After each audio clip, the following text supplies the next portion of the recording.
Écoutez, je n'ai pas eu de réponse sur un certain nombre de questions. Monsieur le Premier ministre, le Sénégal a 2 maladies économiques. On peut considérer qu'il a une insuffisance rénale ou une hypertension artificielle, parce que vous nous avez parlé du surendettement. On sait tous que l'hypertension artérielle provient souvent du stress et souvent parce qu'on n'a pas su mobiliser assez de ressources ou rationaliser nos dépenses, nous avons été obligés d'emprunter et finalement cette maladie-là nous a rattrapés et continue de nous poursuivre. Alors mon problème est que on a cette maladie chronique, mais on a également un cancer que nous n'arrivons pas à soigner.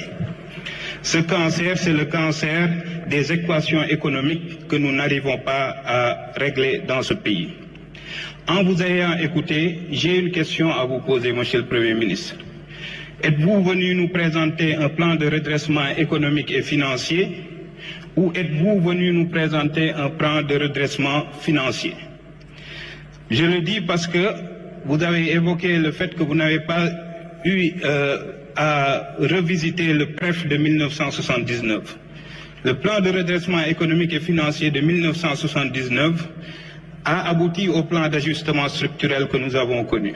Et nous vivions quasiment la même situation que nous vivons aujourd'hui. Donc il était opportun, à mon avis, de revisiter ce plan de redressement économique pour comprendre ce qui n'avait pas marché et essayer de ne pas reproduire les erreurs cette fois-ci. Qu'est-ce qui n'avait pas marché dans le plan de redressement économique et financier de 1979 ? C'est le fait que justement nous ne sommes pas parvenus à régler ces problématiques économiques. En vous ayant écouté, je n'ai pas eu de réponse sur un certain nombre de questions.